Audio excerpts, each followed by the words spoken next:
I quote a lot of people when I preach. I read poems. I offer jokes. I always give credit in my sermon footnotes, if you could see them here. Some people say I plagiarize. Their words, not mine. Yeah, I hear some chuckles. That was supposed to be funny. Thank you. Puns, am I right? Some people just do not respond well to puns or to wordplay.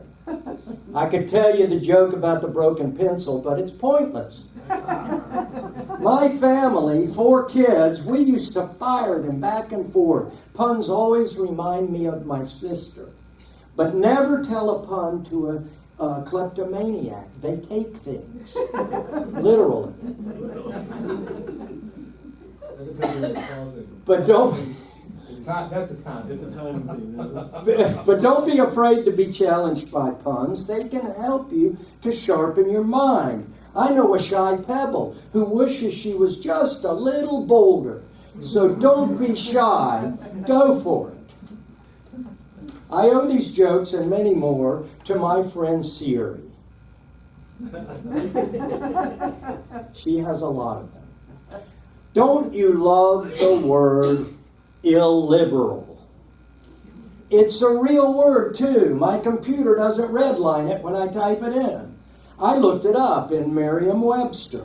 It means, quote, lacking a liberal education, lacking culture and refinement, not broad-minded, bigoted. I personally grow weary of hearing liberal smeared as a dirty word. I find it helpful to be armed with these kinds of definitions at times. Liberal itself is a very interesting definition. You can look that one up for yourself in Merriam-Webster. The Reverend Jack Mendelssohn's book, 1964, reprinted in 1985, was required reading for all Unitarian Universalist ministers to be. Being liberal in an illiberal age. Mendelssohn dedicated his book, quote, to all those living and dead who are my beloved liberal companions, like the wild asses in the 39th chapter of Job, we roam the barren wilderness, searching after every green thing. So, if you adopt a liberal religious attitude, you have a book dedicated to you. How about that? He called you an ass, but he dedicated his book to you. I looked up that Bible reference too. If you don't know the story of Job, you might want to check it out. It's a good short story reading. I preached my very first ever sermon on the book of Job more than 50 years ago in the Mandarin Baptist Church. Job is still my favorite Old Testament story. At the end of it, God spends 4 chapters berating Job for being arrogant enough to maintain his integrity after God and Satan basically play Russian roulette with his life. They take away his land, his fortunes, kill his family, and toss him naked on a garbage mound, all covered in boils and sores, while they sit up in heaven betting on his future. That's the book of Job. And then in chapter 39, God questions Job. Who loosed the bonds of the swift donkey? Who set the wild asses free? Implying, of course, that it wasn't Job. To whom I gave the wilderness for a home and the salt land for his dwelling place. They, the wild asses, scorn the tumult of the city. They explore the mountains for their pasture, and they search after every green thing. End quote. That's quite a gift that God bestowed on us wild asses, isn't it? Scrubbing around to find the greenery in all the wilderness, salt marsh, and mountainsides. In the early part of the 21st century, the Unitarian Universalist Association launched a series of ad campaigns in which it boldly declared, quote, "The UUA has been a progressive and liberal voice of religion in America for over 200 years," end quote. The roots of our two branches, Unitarian and Universalist, reach far back in human history, all the way traceable to the 4th century AD. Our tree stands tall with moral principles and bears the fruits of love in action. And so I share with you two voices, past and present, representing our gift of liberal religion to the world. The first voice, quote, "It irritates me to be told how things always have been done. I defy the tyranny of precedent. I cannot afford the luxury of a closed mind. I go for anything new that might improve the past," end quote. And that's what I call searching after every green thing. Clara Barton, Universalist layperson and founder of the American Red Cross. The second voice, quote, "We are a liberal church community which has not only dared to preach freedom, but to live in freedom as well, which has not only prophesied a more just day, but has dared to live prophetically right now," end quote. The Reverend Mark Bellatini, UU minister. From the very beginning of the Christian movement, one of our ongoing debates has been whether a person is redeemed or saved by faith or by their works, by what we think or what we do. Unitarian Universalists no longer identify ourselves exclusively as Christian, but even when we did, we leaned in the direction that you might expect. Salvation has lost its theological meaning for us, but we still talk a lot about our works, our actions, our accountability. "It is ironic," said the late UU minister Forrest Church, and that's the minister of David and Liz Teal, whom he's often presented here. "It is ironic," Forrest Church said, "how an association such as ours that is defined by how we act much more than what we believe should be called by the name of two Christian doctrines, two isms, Unitarianism, Universalism." I have this ancient book from 1909. Look, the cover's still on this one. It's called The Philistine, a periodical of protest. It's a collection of journals. And I found a quip in here that says, "Don't be an it or an ist. When you label your faith, you limit it." We are so fond of reminding our visitors and ourselves that we have no doctrine, and rightfully so. Ours is not a religion of competition to get into heaven. It is an open faith, a questioning faith. But it really isn't that we don't believe. We, in fact, are quite opinionated.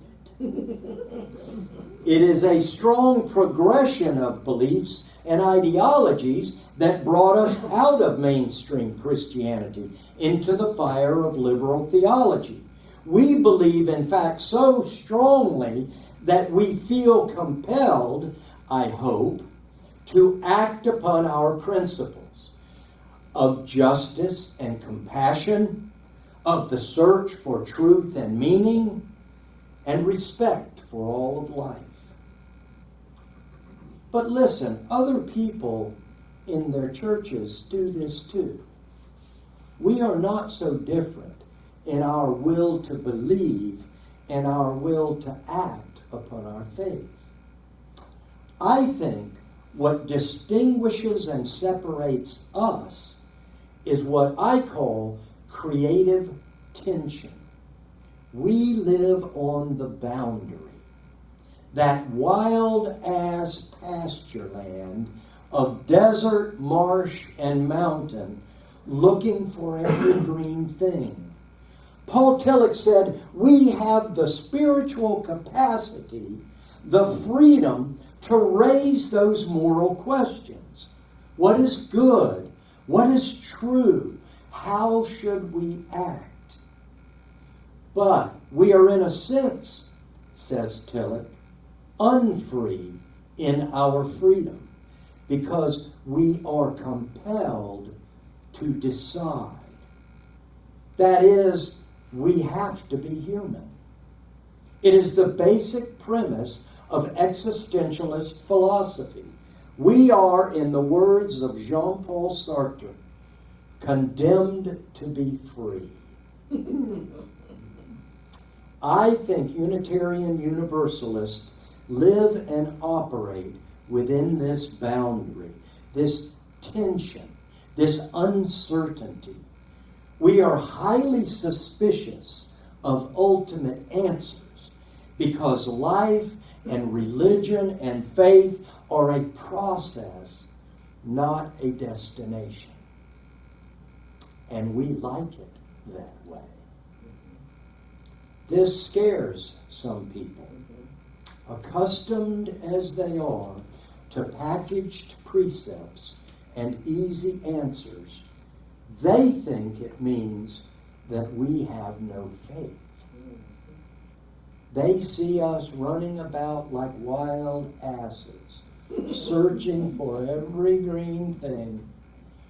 But it takes a more powerful constitution to face life fully, to look it squarely in the eyes without the benefit of those protective filters.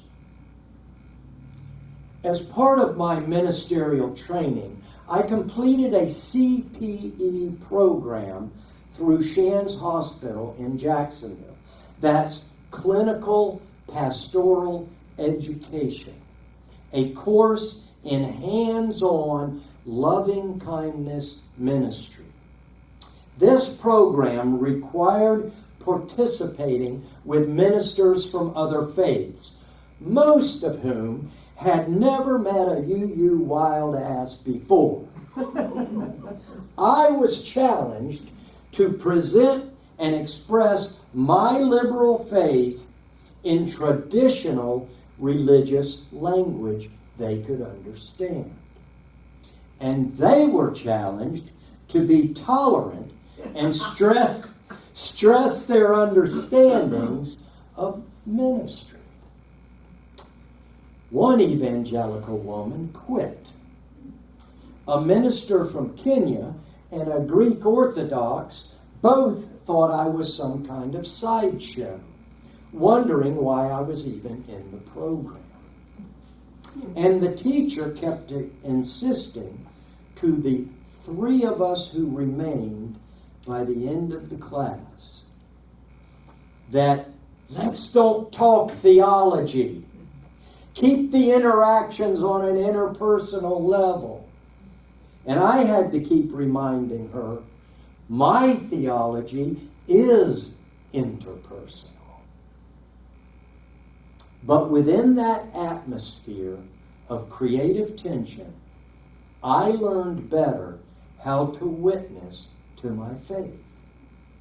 And I learned how to minister to hospital patients within their faith parameters. We were asked in that CPE class to enumerate a list of clergy ethics we would follow. It prompted me to ask myself, if I designed a code of personal practice for my life, how would it read? I want to invite you to think about that for yourself. If you were to design a code of personal practice for your life, what would it include? And so I did. I made my list. I keep it handy. I study it from time to time. I amend it periodically. And here is my list. Always use I messages. Speak only for myself, never for anyone else. Next, use the language of inclusion. We, our. Avoid the languages that separate. They, them, others. Next, meditate daily. Next, perform at least one good deed per week. And I mean a real one, not just holding the door for someone, but a real good deed. Next, never hit. That one's pretty simple. Next, memorize quotes and poetry every week. And finally, read this daily. I challenge you again to think about what your list might be. And maybe we'll just talk about that a little bit later. Aldous Huxley once confessed, it's a little embarrassing that after 45 years of research and studying, the best advice I can give to people is be a little kinder to each other.